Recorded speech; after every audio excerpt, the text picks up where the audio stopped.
This is not a winning piece of shit. I just want to destroy your relationship. Diba? Pag nagkasaringan yung mata mo, ang sagwa. Tinitira pa yung clothing. Oo, nagbebenta kami ng damit para meron silang masuot. Di naman sila tulad ni Ann eh. Kaya nagiging mabenta, walang saplot.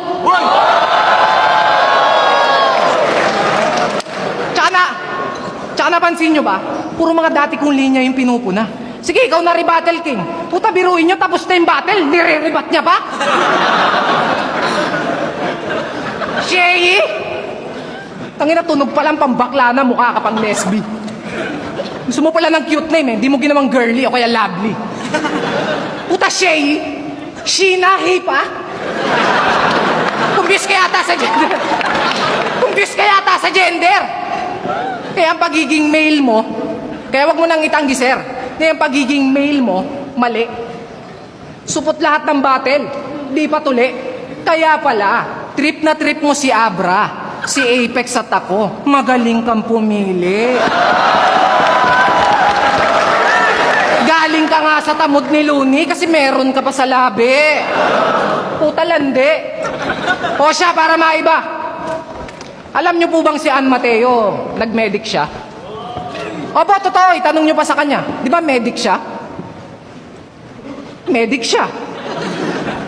Kasi okay lang naman kung titirahin ko si Ann, di ba? Kasi okay lang naman kung titirahin ko si Ann, di ba? Kasi di naman bago sa'yo pag tinitira siya ng iba. Kaya yung girlfriend mo, my God. Patitikimin ko yan ng special na nakatuwad. Puta, wala nang ubad-ubad, kadyot na agad. Long neck na burat ang ipapasok ko sa pekpek niyang lapad. Babastusin ko yan ng buong magdamag tulad ng ginawa mo sa girlfriend ni Kamandag. Ano, Brad? Di ba nasabi sa'yo ni Ann? Ex niya ako. Nakakatapos niya lang akong blowjobin nung nag-first kiss kayo. O baka siloso ka, bro. 3 hours lang naging kami. Yun lang kasi yung kasya sa budget ko. Kaya naman, talagang sinulit ko ng husto. Nilamas-lamas ko yung yoga, bro. Sabay hawak sa magkabilang nipple. Puta, parang nag-yo-yoga ako.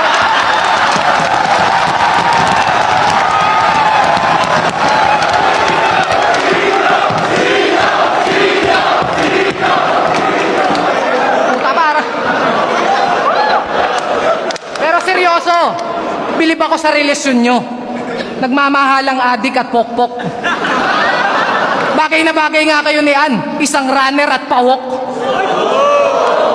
Mga bugok. Parehas pa kayong player, di ba? Mga gamers. Parehas pa kayong gamer, di ba? Mga player nando. Kaya sanay na sanay ka na pag ginagambang siya ng iba. Pag naglalaro sila, si Ann, puro cleavage yung pinapakita. Ito namang gagong to, mas malakas pa yung trash talk kaysa sa damage niya.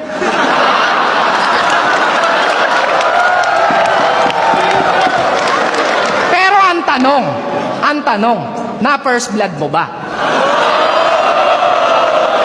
Baka mamaya feeling godlike ka sa kanya, puro finger of death ka lang pala. Pero seryoso, tangina. Sana pag nagkaanak ka, maging babae. Tapos kay Ann magmana. Ewan ko lang kung maging proud ka pa pag dumating yung panahon na sabihin sa'yo ng anak mo na, Papa, pangarap ko pong maging katulad ni Mama. Puta! Payag ka nun? Yung girlfriend mo minamanyak ng iba? Halos mga katropa mo pa? Mismo ngang si Arik umamin na.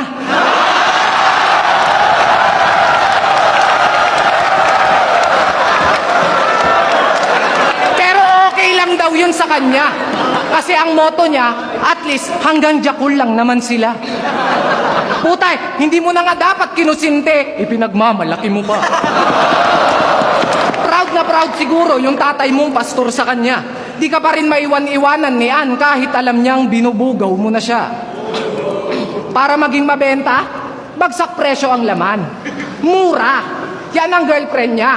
Puta! Ginawang puhunan ng hinaharap para sa hinaharap niya. Paano ba naging sexy yun? Kung binababoy ng iba, pinagpalit ang puri para sa papuri nila? Oo, may maganda siyang image pero ang laswa ng imahe niya. Maganda nga siyang modelo pero di siya magandang modelo para sa iba.